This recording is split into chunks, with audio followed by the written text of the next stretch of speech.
역대하의 이름 담긴 이름, 저자, 청중, 저작 시기는 우리 지난주에 다뤘던 내용과 동일하니까 지난주 강의안을 참고해 주시면 감사하겠습니다. 역대하의 구조를 한번 보면요, 당연하게도 역대상의 마지막 부분과 이어지겠죠. 우리가 마지막 부분에서 지난주에 확인했던 것은 다윗 왕에 관한 이야기였어요. 다윗 왕이 성전 건축을 준비하면서 역대상이 끝납니다. 그러니까 당연히 이제 역대하는 그 시작부터 솔로몬의 이야기가 나오면서 솔로몬이 성전 건축을 실행하는 이야기가 나오고요. 그리고 10장부터 해서 이제 남유다 왕들의 이야기가 계속 나옵니다. 그리고 마지막에 고레스 조서를 통해서 하나님께서 이제 그들을 회복시키는 이야기가 나오고 이런 구조로 되어 있습니다. 역대하의 특징을 보면요, 역대하는 과거와 현재의 연결고리다라고 할 수 있습니다. 이 과거라고 하면 지금 역대하 말씀에 기록되어 있던 다윗 왕 이야기, 솔로몬 이야기, 여러 왕들의 이야기처럼 포로기 이전에, 나라가 망하기 이전에 그 과거와 이제는 나라가 망하고 포로가 되었다가 다시 돌아온 오늘날, 이 잃는 사람들에게는 그때가 현재니까요, 이어주는 거예요. 뭘 이어주냐? 여전히 그들은 이스라엘이다. 다시 말해서 여전히 너희는 나의 백성이다 라는 걸 이 말씀을 통해서 보여주는 거예요.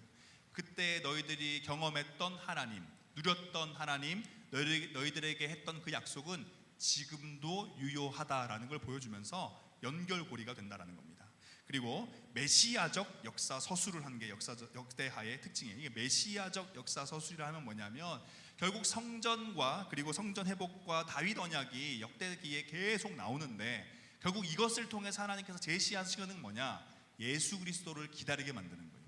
다윗의 나라가 망했죠. 실제로는 이스라엘이 망했습니다. 하지만 하나님께서 그들에게 진짜 약속하신 건 뭐냐면 다윗의 후손으로 오실 예수님이었죠.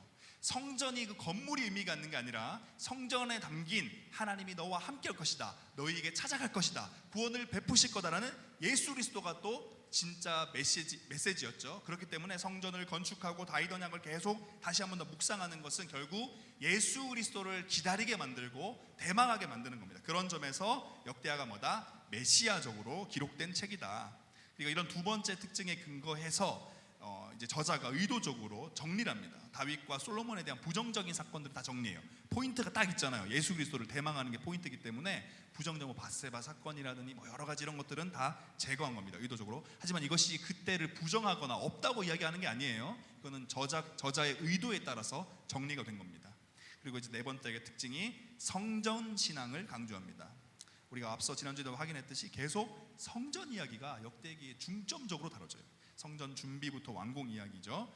그리고 오늘날 우리에게 또 이런 점에서 강조하고 있는 것, 이거 역대기를 읽는 사람들과 오늘날 또 우리가 읽고 있는 1차 독자와 2차 독자 모두에게 강조하는 게 뭐냐면 하나님을 찾으라, 그리고 겸비하라, 겸손하게 자기를 낮춰라, 그리고 돌이키라, 이런 것들을 지금 요청하고 있는 게 바로 역대하의 특징입니다.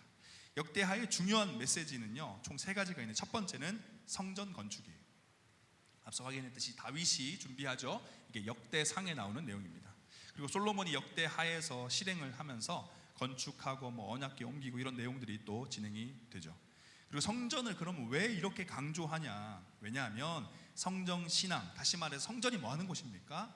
하나님의 임재를 상징하는 곳이고, 하나님의 임재를 상징하고 그분과 함께하기 위해서 우리에게는 거룩이 요청되는 곳입니다.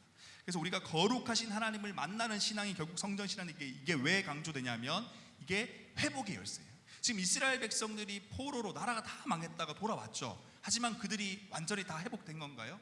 과거에 있었던 모든 것들이 다 완전히 회복되었습니까? 아니요, 여전히 엉망이었습니다. 지난주에 얘기해 드렸듯이 여전히 그들이 독립적이지가 못했어요. 나라는 여전히 무너져 있었고 그들의 정체성은 흔들리고 있었거든요. 그럼 이 모든 것들을 회복해서 진짜 하나님의 나라 백성답게 살기 위해서 그 키가 뭐냐, 그 열쇠가 뭐냐 하면 성전이기 때문에 성전. 그래서 성전 신앙을 계속 강조하고 있는 겁니다. 그래서 포로로 해방되어서 돌아온 이스라엘 백성들에게 가장 먼저 요청되는 건 성전의 회복, 그리고 이것을 통해서 하나님의 임재를 경험하고 나아가서는 거룩을 추구하고, 마지막으로는 그렇게 거룩하게 된 우리가 거룩하신 하나님께 나아가 그분과 뭐합니까? 교제하는 것. 이게 하나의 어떤 흐름이죠. 하나님이 임재하시고 우리는 그분을 만나기 위해 거룩을 추구하고 거룩한 모습으로 그분께 나아가 그분과 교제하는 것, 이것을 요청한다라는 거예요. 그래서 솔로몬이 성전을 건축한 그 기록을 살펴보면 모세가 과거에 이렇게 출애굽기 말씀의 과거에서 성전 성막을 지었을 때 모습과 닮아 있어요. 솔로몬이 하니까 하늘에서부터 불이 내려와서 영광이 가득한 모습 기록되어 있고, 모세가 성막을 봉헌하니까 구름과 불이 회막 기둥 회막을 덮고 영광이 충만했다고 표현합니다. 이거 뭐예요? 과거에 출애굽했을 때 하나님께서 그들 가운데 임재했던 것처럼 이스라엘 백성들이 나라를 세우고 왕을 세워서 솔로몬을 통해 세우니 그 성막 가운데도 여전히 함께하고 있다. 그럼 이 말씀을 읽고 있는 포로에서 돌아온 이스라엘 백성들은 무슨 생각을 했을까요? 우리 가운데도 성막이 지어지면 여전히 함께 하시겠구나. 오늘날도 똑같죠. 우리도 진짜 이 건물이 문제가 아니라 하나님의 임재를 소망하고 회복의 열쇠가 결국 하나님이다라는 걸 깨닫고 그분께 나아가고 거룩을 추구하고 그분과 교제하면 뭐 하겠습니까? 그분이 우리 가운데 함께 하겠다라는 걸 보여준다라는 거. 이게 바로 역대하의 메시지다라는 겁니다. 그래서 우리 마태복음 말씀을 보면요, 마태복음의 시작과 끝이 무슨 이야기를 하냐면, 마태복음에서 이제 마리아와 요셉에게 예수님의 임신 이야기를 들려주는 그게 이제 마태복음 1장 23절인데, 보라 처녀가 잉태하여 아들을 낳을 것이요 그의 이름을 임마누엘이라 하리라 하였으니 이를 번역한즉 하나님이 우리와 함께 계시다 함이라. 임마누, 우리와 함께, 엘 하나님, 우리와 함께 하나님이 하신다라고 하면서 마태복음이 시작돼요. 마태복음이 끝나는 마태복음 28장 20절, 우리 뒷면에 보면 있는데, 이때가 예수님이 승천하실 때 하신 말인데 뭐라 되어 있습니까? 내가 너에게 본받은 모든 것을 가르쳐 지키게 하라. 볼지어다 내가 세상 끝날까지 너희와 항상 함께 있으리라 하시니라. 마태복음의 시작과 끝은 같은 메시지예요. 너와 함께 하겠다. 하나님이 우리와 함께 한다. 이 성전 신앙이, 구약에 있었던 성전 신앙이 어디로까지 넘어와요? 마태복음으로 넘어오죠. 신약 시대도 동일하다는 거예요. 오늘날에도 동일해요. 그리고 우리의 신앙의 핵심이 뭐라는 겁니까? 하나님과 함께 하는 것. 그리고 그것이 곧 뭐다? 무너진 신앙을 회복하는 가장 중요하고도 유일한 열쇠다. 이 가르침을 계속 주는 거예요. 자, 그래서 우리 역대하 이야기 보면 또 이제 두 번째 중요한 메시지 중에 하나가 성전 건축이 있고, 두 번째 메시지는 뭐냐면 역대하의 왕들의 평가죠. 아까 성전 건축 이야기 끝나고 나면 이제 왕들 이야기가 쭉 나온다고 했는데요, 이 왕들을 평가합니다. 평가의 기준은 신앙과 예배의 관점, 다시 말해서 하나님과 함께 했냐 안 했냐가 선한 왕과 악한 왕의 판단 기준이었습니다.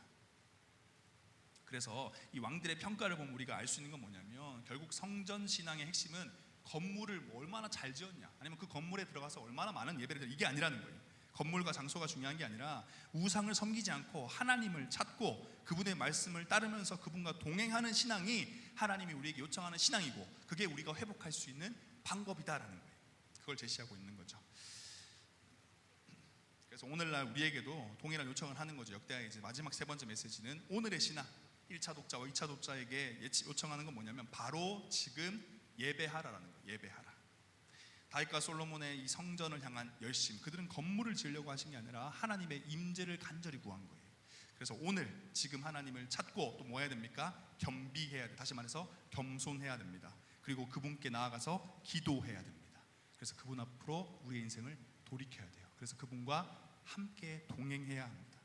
결론을 보면요, 역대기 말씀은요 실패의 자리에서 시작됩니다.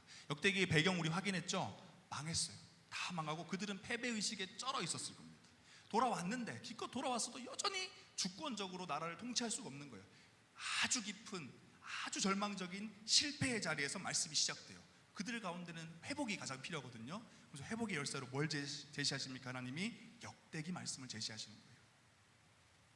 회복하려면 어떻게 해야 되나? 바로 그 답이 역대기입니다. 그래서 역대기는 회복의 키워드로서 두 가지를 제시합니다. 다윗 왕국과 성전 회복. 결국 이것이 어디를 대망하게 만든다고 했죠? 예수 그리스도, 하나님에 대해서 소망하고 그분과 함께하기를 바라게 만드는 것이 결국 회복의 키워드다라는 겁니다. 이스라엘 백성들은 나라가 망하고 포로 생활하면서 하나님의 말씀에 불순종하는 삶이 얼마나 비참한지, 세상의 나라에 속해 살아가는 삶이 얼마나 비참한지를 다 경험했어요.